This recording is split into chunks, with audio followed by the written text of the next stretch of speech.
Mabel's hands were trembling as she pressed her ear against the iron door of the freezer. Down there, in the basement of the military mansion, she swore she had heard a sound.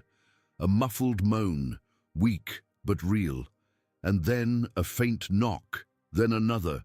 She screamed, and what came back was desperate, an elderly voice, frail, begging for help. No one should be there, much less two elderly people, relatives of the colonel.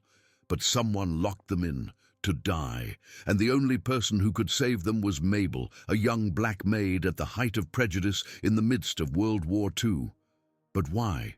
Who would do this? And why kill two defenseless old people? The answer lies in the dark details of the officer's perfect bride. Would you have the courage to open that freezer? Keep watching. The summer heat in South Carolina was brutal in 1943, and Mabel Williams felt every drop of sweat as she walked up the gravel path to the Blanchard mansion. She was 22, thin, with hands roughened by years of labor. Her mother lay sick at home, and the medical bills were crushing. When Mrs. Patterson offered her this job at Colonel Blanchard's estate, Mabel accepted immediately. The pay was triple what she earned at the laundry. The mansion rose before her like something from a dream, all white columns and gleaming windows. Mabel gripped her worn suitcase containing 2 uniforms and her mother's Bible. Before she could knock, a stern woman with grey hair opened the door. "You're Mabel. I'm Mrs. Henley, head housekeeper. Follow me." The interior smelled of polish and flowers. Crystal chandeliers hung overhead, and portraits of uniformed men lined the walls. Mrs. Henley's heels clicked against the wooden floors as she led Mabel through rooms filled with furniture that looked too expensive to touch. Colonel Blanchard is a widower. His wife died 3 years ago. He's rarely home, always at the base. We currently have his elderly relatives staying with us, Miss Mildred and Mr. Albert, both in their late 80s. They need constant care, which is why you're here. They climbed a curved staircase to the 2nd floor. Mrs. Henley stopped at a white door with brass handles. The elderly couple is inside, resting. You'll meet them at dinner.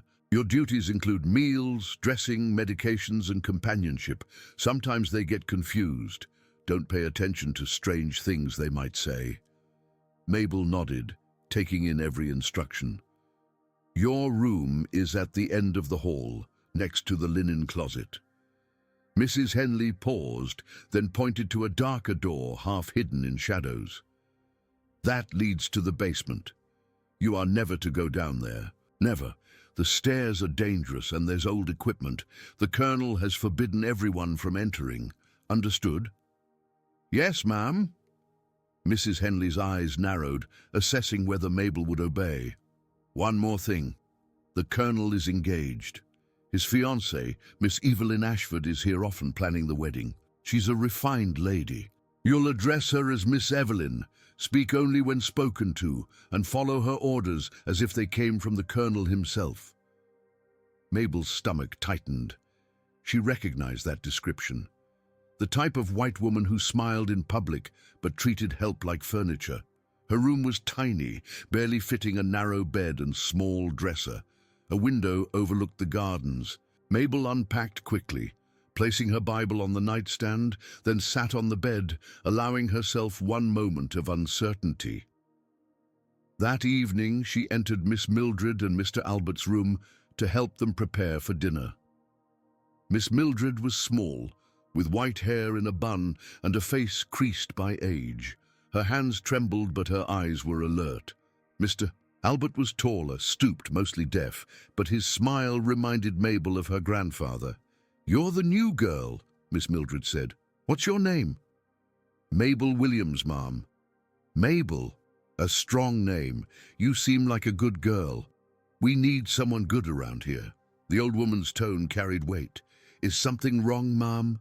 Miss Mildred glanced at the door, then whispered, "Be careful of her." "Who?" "Evelyn. The bride."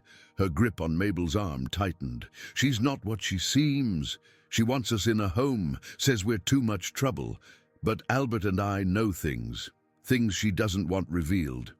The door opened. A woman entered, and Mabel understood immediately why the colonel had fallen for her. Evelyn Ashford was breathtaking. Blonde waves, red lips, an emerald dress that fit like silk, but her eyes were ice, and when they landed on Mabel, there was nothing human in them. "The new help," Evelyn said, voice honey-sweet. She kissed Miss Mildred's cheek theatrically. "How are you, Auntie? Did you take your medicine?" Miss Mildred's sharp expression vanished instantly. "Yes, dear." Evelyn turned to Mabel. "Have them downstairs in 15 minutes. The Colonel will be home and I want everything perfect." "Yes, Miss Evelyn." After Evelyn left, her perfume lingering like a warning, Mabel helped Mr. Albert stand. The old man looked at her with watery eyes. "She's going to kill us. Just a matter of time." Mabel's blood went cold, but before she could respond, Mrs. Henley appeared at the door. "Hurry up! The Colonel doesn't like to wait." Dinner was tense. Colonel Blanchard sat at the head of the massive table, a man in his 50s with grey temples and tired eyes. He barely looked at anyone, including Evelyn, who sat beside him speaking about wedding arrangements. Miss Mildred and Mr. Albert ate in silence, occasionally glancing at each other with expressions Mabel couldn't read. After dinner, Mabel helped the elderly couple back to their room. As she prepared their evening medications, she noticed something odd. The bottle of heart pills for Mr. Albert was nearly empty, though Mrs. Henley had said it was refilled just 3 days ago. "Miss Mildred, has Mr. Albert been taking extra medication?" The old woman shook her head slowly. "No, dear, same as always. But things go missing around here. Pills, papers. Even Albert's glasses disappeared last week." Mabel felt unease settling in her chest. That night, lying in her narrow bed, she couldn't sleep. Mr. Albert's words echoed in her mind. She told herself it was just confusion, the ramblings of old age, but something didn't feel right. The next morning, Mabel brought breakfast to Miss Mildred and Mr. Albert's room. The elderly couple seemed more withdrawn than the day before, and when she helped Mr. Albert with his toast, he grabbed her wrist with surprising force. "Listen to me, girl," he whispered, his voice trembling. "If something happens to me, don't trust Evelyn. She smiles like an angel, but she kills like a rat, you hear me? Like a rat." Mabel's heart pounded. "Mr. Albert, what do you mean? Has she done something to you?" But the old man's eyes went distant, and he released her wrist, returning to his breakfast as if nothing had happened. Miss Mildred stared at her plate, silent. That afternoon, Mabel found Mrs. Henley in the kitchen and pulled her aside. "Ma'am, I need to tell you something. Mr. Albert said—" "I don't want to hear it." Mrs. Henley cut her off sharply. "Do you want to be fired for spreading lies? Is that what you want? Because that's exactly what will happen if you start making accusations against Miss Evelyn." "But, Ma'am," he said, "he's old and confused. They both are. Your job is to care for them, not to gossip or cause trouble. Now get back to work before I report you to the Colonel." Mabel swallowed her words, feeling them burn in her throat. She returned upstairs, where Evelyn was waiting outside the elderly couple's room, her expression cold. "From now on, I want the door locked at night. Both of them. They wander sometimes, and I don't want them falling down the stairs. You'll keep the key." "But, Miss Evelyn, what if they need something during the night?" Evelyn's smile was thin and sharp. "Then they can wait until morning. Those are my orders. Do you have a problem following orders?" "No, ma'am." "Good. Know your place." 2 days later, an army doctor arrived unannounced to check on Miss Mildred and Mr. Albert. Mabel was relieved. Finally, someone official who might notice what she had been seeing. The doctor, a middle-aged man with kind eyes and a military bearing, examined Miss Mildred first. He frowned as he checked her pulse and looked into her eyes. "Mrs. Blanchard, how much medication is she taking daily?" he asked. Evelyn appeared in the doorway before Mabel could answer. "The standard prescriptions, doctor. Nothing unusual. She's just elderly and tired. You know how it is." The doctor looked at Miss Mildred again. The old woman's head was nodding, her eyes half closed, her speech slurred when she tried to respond to his questions. She seems heavily sedated. Are you certain about the dosage? Evelyn moved closer, her voice smooth as silk. Doctor, I'm sure you're very busy. The Colonel appreciates you coming, but as you can see, everything is under control. We don't want to take up more of your valuable time. The doctor hesitated, glancing between Evelyn and Miss Mildred. Finally, he closed his medical bag. If there are any changes, call the base immediately. No, of course, Evelyn said, guiding him toward the door with a hand on his elbow. Thank you so much for your concern. After he left, Mabel felt a wave of frustration. She had been so close to someone who might have helped, and Evelyn had dismissed him like an inconvenient interruption. That evening, while preparing the elderly couple's dinner tray, Mabel saw Evelyn in the hallway outside the Colonel's study. She was holding several small glass bottles, the kind that held liquid medications. Mabel paused, watching from the shadows. Evelyn slipped the bottles into her dress pocket, glanced around, then disappeared into the study. Mabel's hands shook as she carried the tray upstairs. When she reached the bedroom, she worked up the courage to speak. Miss Evelyn, I saw you with some medicine bottles. Are those for Miss Mildred and Mr. Albert? Evelyn turned slowly, her eyes narrowing. Were you spying on me? No, ma'am, I just know your place, Evelyn said, her voice dropping to ice. You're here to do what you're told, not to ask questions. Do you understand me? Or do I need to have a conversation with the Colonel about your employment? No, ma'am, I understand. Good. Now get out. That night, a storm rolled in from the coast. Thunder shook the windows, and rain pounded against the roof like fists. The electricity flickered once, twice, then died completely, plunging the house into darkness. Mabel lit a candle in her room and sat on her bed, listening to the wind howl through the trees. Then she heard it, a muffled cry from somewhere below. Not a scream, but something desperate and cut short. She grabbed her candle and stepped into the hallway. Everything was silent except for the storm. She checked the elderly couple's room, but the door was locked from the outside, just as Evelyn had ordered. Morning came grey and wet. Mabel unlocked the bedroom door and pushed it open, expecting to find Miss Mildred and Mr. Albert in their beds. But the room was empty, the beds were made, their clothes were gone from the wardrobe. She ran downstairs and found Mrs. Henley in the kitchen. Where are Miss Mildred and Mr. Albert? Mrs. Henley didn't look up from the coffee she was preparing. They left. Left? When? Where? Miss Evelyn said they were taken back home during the night. A car came for them. But I didn't hear anything, and with the storm, are you questioning Miss Evelyn? Mrs. Henley's voice was sharp. Listen to me carefully, girl.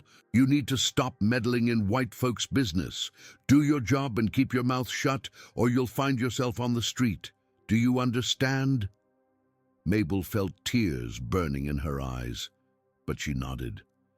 She went through the rest of the morning in a daze, cleaning rooms that suddenly felt haunted. Something was terribly wrong, but no one would listen. That afternoon, while sweeping the upstairs hallway, she noticed something on the floor near the dark door that led to the basement. She bent down and picked it up, a small silver brooch shaped like a butterfly. She recognized it immediately. Miss Mildred wore it every day, pinned to her collar. And now it was here, right at the entrance to the forbidden basement, as if it had been dropped in a struggle. Mabel stood in the hallway, staring at the silver butterfly brooch in her palm. Her mind raced with possibilities, each one worse than the last. Miss Mildred would never leave without this brooch. She wore it every single day, touched it constantly like a talisman. And now it was here on the floor, at the entrance to the basement, that everyone was forbidden to enter. She looked around. The house was quiet. Mrs. Henley was in town shopping. Evelyn had left an hour ago, saying she had wedding appointments in Charleston. The Colonel was at the base and wouldn't return until evening. Mabel was alone. Her hands trembled as she approached the dark door. Every instinct screamed at her to walk away, to forget what she had found. to keep her job and stay safe. But Mr. Albert's words kept echoing in her mind. She's going to kill us. Just a matter of time. She turned the handle. The door opened with a long, rusty creak that made her heart jump. Stone steps descended into complete darkness, and the air that drifted up was cold and damp, smelling of mildew and something else she couldn't identify. She went to the kitchen, grabbed a flashlight from the drawer, and returned to the door. The stairs were steep and narrow, and several boards were indeed rotted, just as Mrs. Henley had warned. Mabel tested each step before putting her full weight on it, the flashlight beam cutting through the darkness. The basement was larger than she expected, filled with old furniture covered in dusty sheets, boxes stacked against the walls, and cobwebs that caught in her hair. At the far end, she saw it, a heavy iron door with thick hinges and a large padlock. The old industrial freezer Mrs. Henley had mentioned. Mabel walked toward it, her shoes scraping against the concrete floor, and that's when she heard it, a sound, faint, like something scratching metal from the inside. She froze, her blood turning to ice. Then it came again, a weak, desperate scratching, followed by a muffled thump. "Hello," she called out, her voice barely a whisper. The scratching stopped. For a moment, there was nothing. Then, so quiet she almost missed it, a voice. "Help! Please, help!" Mabel's hands flew to her mouth. She rushed to the freezer door and pressed her ear against the cold iron. "Miss Mildred? Mr. Albert? Is that you?" A sob came from inside, weak and broken. "Cold! So cold! Please!" Panic seized Mabel. She grabbed the padlock and pulled, but it was locked tight. She looked around frantically, searching for something, anything. Her eyes landed on a workbench covered in old tools. She ran to it, grabbed a rusty screwdriver and a hammer, and returned to the freezer. "Hold on," she shouted. "I'm getting you out." She jammed the screwdriver into the padlock mechanism and hit it with the hammer. Once, twice, 3 times. The metal bent but didn't break. She hit it again, harder, feeling the impact jar through her arms.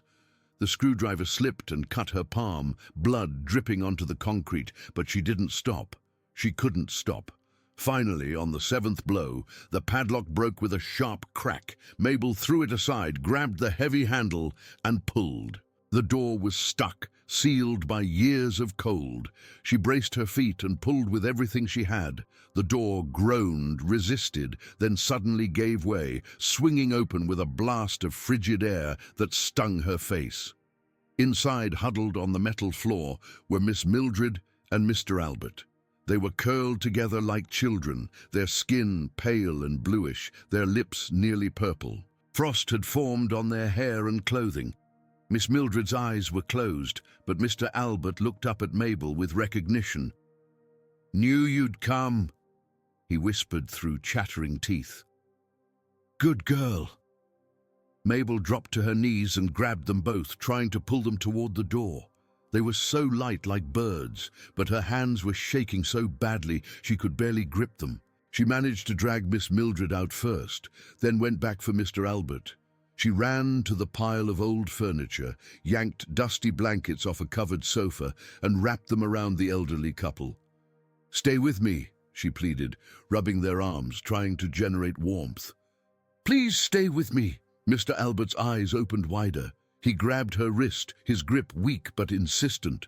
"She wanted to silence us. We discovered she's been stealing gold, Nazi gold from the war, hidden in the colonel's safe. She's been selling it, using his name." "Don't talk," Mabel said, tears streaming down her face. "Save your strength." But Mr. Albert continued, his words coming in gasps. "She needed us gone. We saw the documents. We were going to tell Richard." A sound from above made Mabel's head snap up. Footsteps, slow, deliberate footsteps coming down the basement stairs. The beam of a flashlight swept across the walls, then landed on them. Evelyn stood at the bottom of the stairs, her face serene, almost peaceful. She was holding a box of matches in one hand. In the other, she held a large metal container. "You just can't help yourself, can you?" Evelyn said softly. "Always meddling, always interfering. I tried to make this easy. I tried to do this quietly, but you had to be a hero."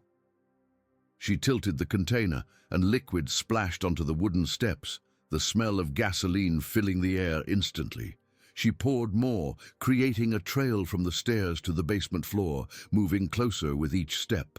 "People like you," Evelyn continued, her voice still calm, "never understand that some things are bigger than morality.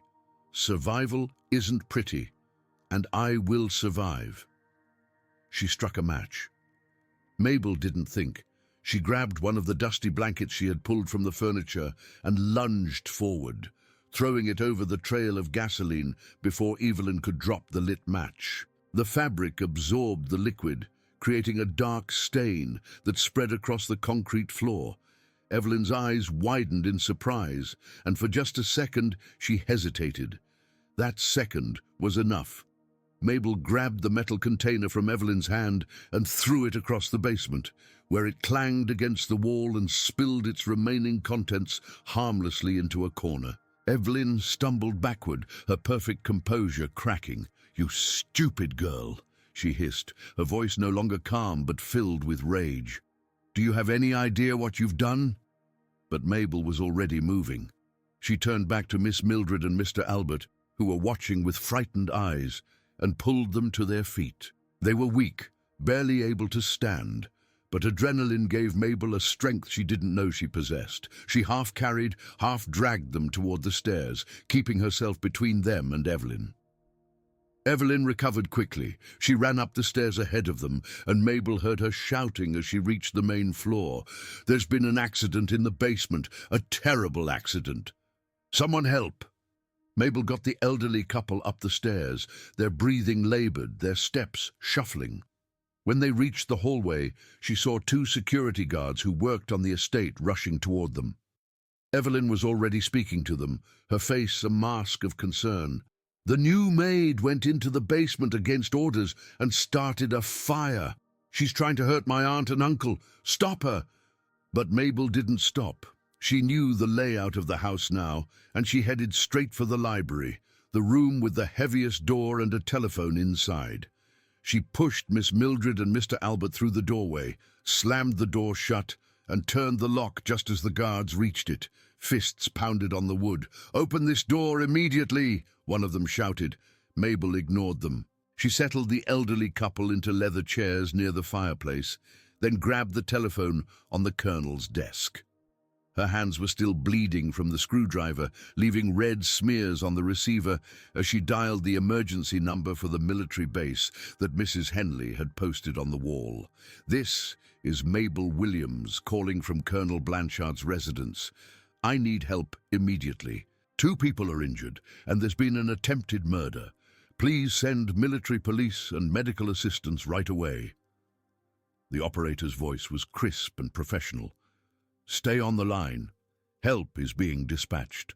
Outside the library door, she could hear Evelyn's voice, sweet and worried, telling the guards that Mabel had gone mad, that she had attacked the elderly couple, that she needed to be restrained. But the door was solid oak, and it held. 15 minutes later, Mabel heard new voices in the house, deeper, authoritative. Through the window, she saw military vehicles pulling up the driveway. She also saw something else, an older man in civilian clothes getting out of a car, his face lined with concern. He was in his 70s, walking with a cane, but he moved with purpose toward the front door. Mabel unlocked the library door and opened it carefully.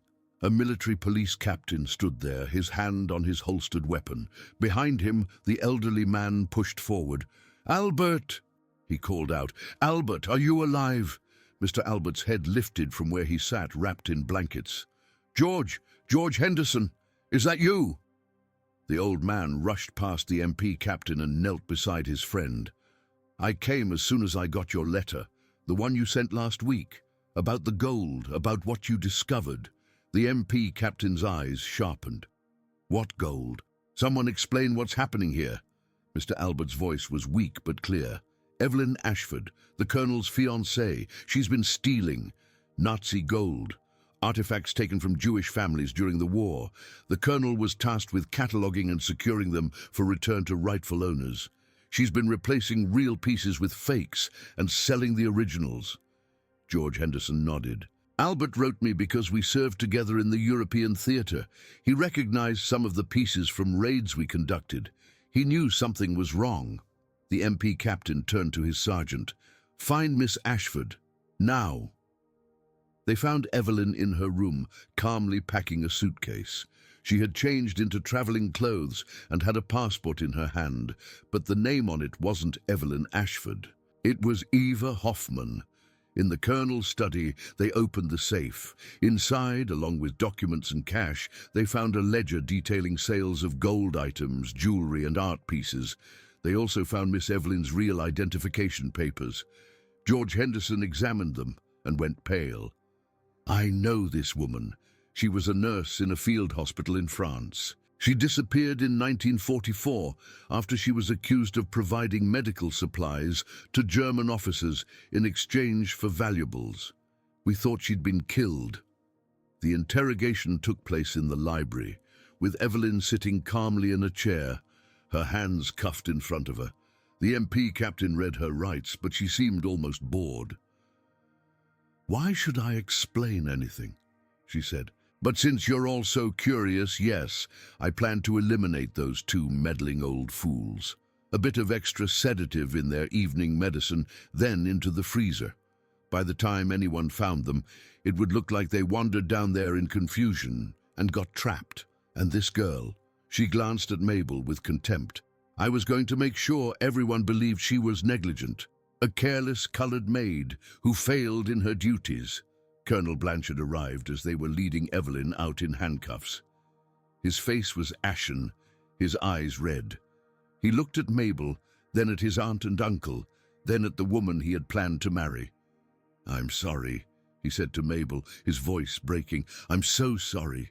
You tried to tell us and no one listened. You saved their lives." Mabel didn't know what to say. She just nodded. Evelyn was charged with attempted murder, fraud, theft of war artifacts, and possession of false documents. The evidence was overwhelming. 6 months after the incident, Mabel stood in the main hall of the military base in Charleston, wearing a simple blue dress that Mrs. Patterson had helped her pick out.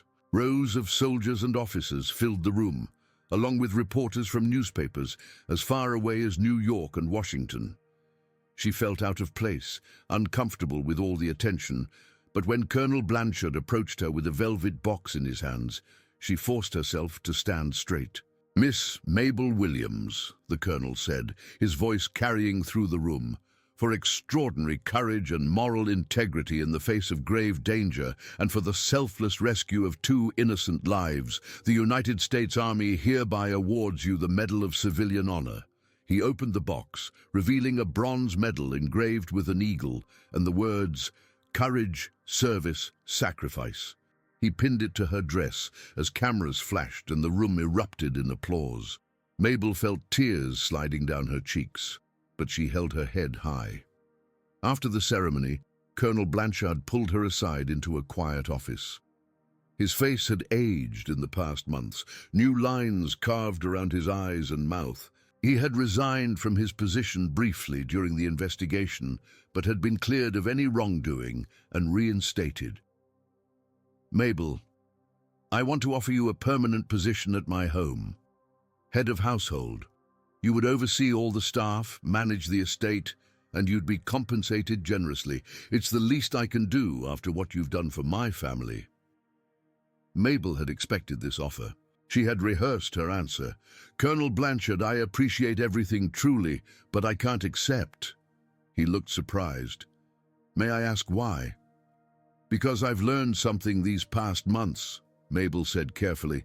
"I've learned that people like Miss Mildred and Mr. Albert, they're forgotten, put away in rooms, given pills, treated like burdens. And the people caring for them, people like me, we're not trained properly, we're not respected. I want to change that." 3 weeks later, Mabel used part of the reward money the Colonel had insisted she take, combined with an unexpected inheritance that Miss Mildred had quietly arranged through her attorney, to rent a small building on the edge of Charleston's colored district. She painted a sign herself, Williams School for Elder Care and Dignity. The first class had 8 students, all young black women who worked as maids and caregivers. Mabel taught them everything she had learned, not just how to administer medicine and prepare meals, but how to recognize when something was wrong, how to speak up, how to document concerns, and most importantly, how to treat elderly people with dignity and respect. Miss Mildred and Mr. Albert had recovered from their ordeal, though the cold had weakened them both. They now lived in Magnolia Gardens, the finest retirement home in South Carolina, where they had their own suite overlooking a lake. Every Sunday, Mabel took the bus to visit them, bringing flowers and sitting with them for hours, listening to their stories about the old days. "You know what I'm proudest of?" Miss Mildred said one afternoon, holding Mabel's hand. "That you didn't become bitter. You took something horrible and made it beautiful." Mr. Albert, his hearing aids turned up, nodded vigorously. "She's teaching people how to be human. That's worth more than all the gold Evelyn stole." Colonel Blanchard, who had retired from active duty, became an unexpected regular at Mabel's school. Once a month, he gave lectures on military history to the community, and he quietly funded scholarships for students who couldn't afford the tuition. As word of Mabel's story spread through newspapers and radio programs, she received invitations to speak at churches, community centers, and even at a nursing conference in Atlanta. She was terrified of public speaking, but she forced herself to do it, sharing her story and advocating for better treatment of the elderly and better training for caregivers. The Blanchard Mansion was eventually donated to the state and transformed into a historical museum dedicated to World War II. One wing was named the Mabel Williams Hall of Courage, displaying photographs from the case, newspaper clippings, and a replica of the basement freezer door, along with educational materials about standing up against injustice. In prison, Evelyn attempted to publish a memoir claiming she had been framed, that she was the real victim, that Mabel had orchestrated everything out of jealousy. Not a single publisher was interested. She served 18 years before being released on parole and dying alone in a boarding house in 1963. Mabel's story was adapted into radio plays and stage productions throughout the 1950s, each version emphasizing different aspects: the courage, the racism she faced, the mystery, the rescue. Some versions were sensationalized, which annoyed her, but she understood they brought attention to important issues. In 1968, at the age of 47, Mabel finally wrote her own account. The book was simple, honest, and powerful. On the last page, she wrote, "People asked me if I was scared that night in the basement. Of course I was scared. But I was more scared of living with myself if I'd done nothing. I was just doing what anyone should do. But in that freezer, in that moment, God gave me a mission. He showed me that one person, even someone the world considers small, can make a difference. And that's a lesson I'll carry until my last breath." The book became required reading in nursing schools across the country, and Mabel's legacy lived on long after the headlines faded.